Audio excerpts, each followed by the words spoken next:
and Timbo was the hottest producer in the game.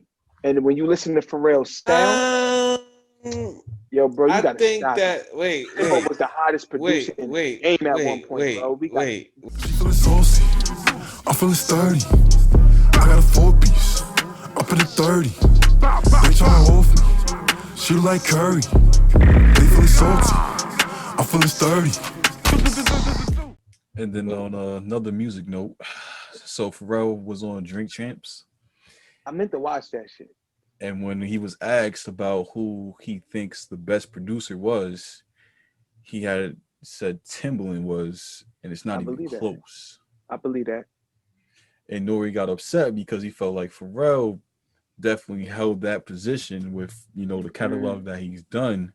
But Pharrell instantly gave it up and said, I don't even want to go on the verses to battle any producers. I would play like B-side shit that nobody would probably ever listen to. So how do we feel about, Pharrell's place as a producer in the game, and also, how he feels about Timbaland? Do we think Timbaland deserves that credit as far as his musical body of work goes? Timbo's the GOAT.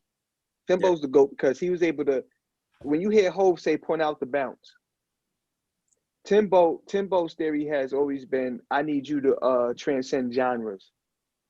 Pharrell bit off, I'm not gonna say he bit off Timbo. Pharrell is the spawn of Timbo, right? Timbo has always been, I need to connect Ariana Grande to 2 Chainz. I need to connect Hove to Linkin Park. I need to connect Timbo, I need Missy Elliott to be more than just a female rapper. I need her to be the icon. Is he the spawn of Timbo, or is he the spawn of Teddy Riley? What do you mean? Is Timbo's from VA, Pharrell from VA, bro? Yeah, but Pharrell was around Teddy. I'm not saying he wasn't. I'm saying Timbo popped first, and Timbo was the hottest producer in the game. And when you listen to Pharrell's sound, yo, bro, you gotta stop it. Timbo was the hottest producer in the game at one point, bro. You're not talking about Scott Storch? Man, that came later. Yeah, hold on. After Hold motherfuckers on. want to act logo. Wait. I'm glad you said that. I'm actually glad that Joe said that, because that plays a little bit later, like he said. But Dre was producing before both of them niggas. So in genres though. Why? Because it's rap, but it's East Coast and it's West Coast rap. That's not transcending genres. What is Missy Elliott? What is Missy Elliott? You don't even know. Exactly. You nigga said you tell me, because you don't know, nigga. What she do? Missy Elliott is a rapper who do R&B and write songs for Aaliyah and Genuine and all of them people. They was a collect. Listen, Timbaland had a group of niggas with him that helped mold his sound. He didn't just have Timbaland making music for every artist. When Dre came out, every nigga wanted Dre beat, bro. Timbaland came out. Timbaland came out, and Timbaland had a machine of niggas. He came out with his own factory of niggas from VA and down there, Magoo. He came out with Aaliyah. He came out with Missy. He started to build his own sound. So then they transcended genres.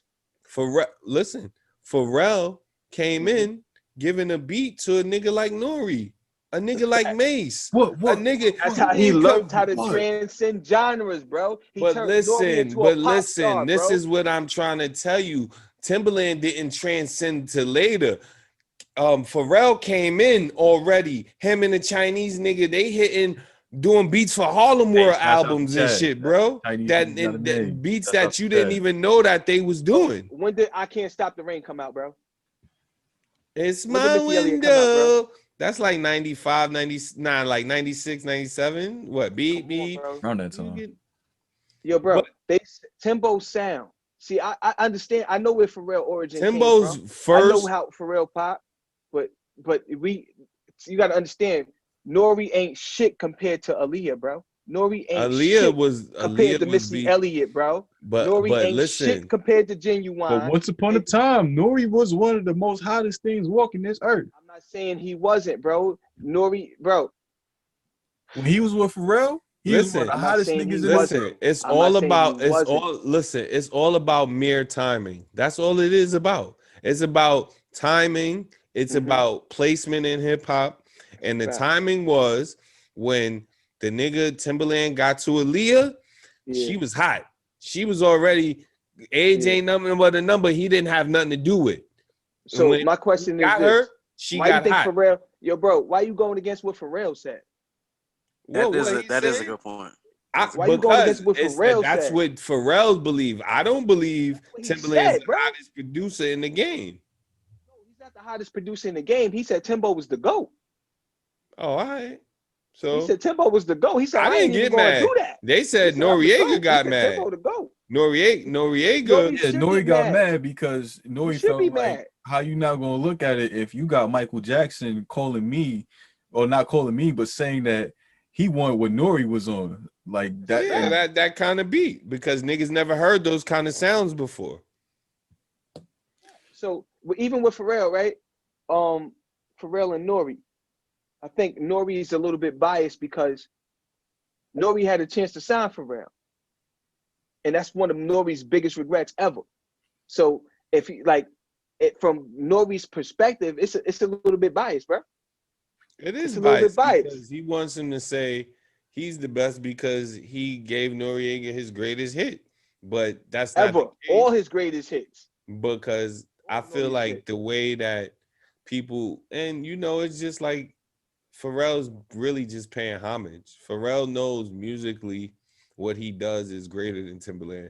He's just paying homage to Timbaland just being the old. Pharrell has mad different kind of music, bro. That's not just like with Timbaland. He transcends genres. Yeah, and Timbaland did do that early. Right. He did, and he's just paying homage to him by saying that, I think. As he should. One thing I give Pharrell though, I watched Pharrell for a long time. And what made me put Pharrell in the greats was when I think it was Illumination reached out to Pharrell to compose, not produce, but to compose for Despicable Me. I think that was when you hear every song, every verse, every beat you hear on Despicable Me came from Pharrell. And he had unlimited resources at his disposal. He had, you got to hear Pharrell just create. And for me, that's what solidified Pharrell as one of the greatest for me, is when, talk about transcending genres. This guy composed music on a main fucking, black man composing music on a mother hip hop black man composing music on this cartoon that everybody's kid seen. It was just, that was what made Pharrell one of the GOATs for me. But Timbo to be where do we the bounce? Where do we put Dr. Dre?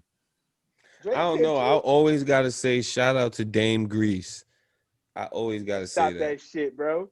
No, shout outs to Dame Grease. You gotta stop shout that out to shit, Dame bro. Grease. Dame Grease did DMX's whole first album. He didn't do his whole shit. He did most of it, and that shit is a classic. Hey, Roy, remember you talking to a Yonkers nigga right here. He hold that shit. That's true. That shit is a classic. Yeah, that nigga know. If he a Yonkers nigga, Dame did a lot of LOX shit too early. It's a fact. And I tell you something about X first album. So I met with Kish, right? When I started my label, I sat down with Kish. And he broke it. I got all my music business game from Kish. And he said, yo, listen. He said X album was 10 years old. We been heard that shit. So to your point, shout out to Dame Grease. He said that shit was 10 years old, 5 years old. He said everything X put out was old already. So to your point, Dame was way ahead of his time when you think about it like that, though. So shout out to Dame. Dame was. He was doing shit with Alanis Morissette and all other artists like that from the hood, straight from the hood. That's a fact, bro. Shout out to Dame Grease. You right about that, bro. He ain't up there with Pharrell and Timbo though, nigga. Nah, he not. But I always gotta give the hood. I gotta let niggas know. So y'all ain't say how y'all feel about Dr. Dre. I think Dr. Dre is one of the gangster top. Rap. I think he up there. I think he up there. Rap. Because the longevity, man, you got it's like saying LeBron, like Dre don't miss, nigga. Dre hit every time. He like LeBron in this shit. Like he's in the greatest shape of his career every time he drops a beat. Well, the firm was a miss, I think.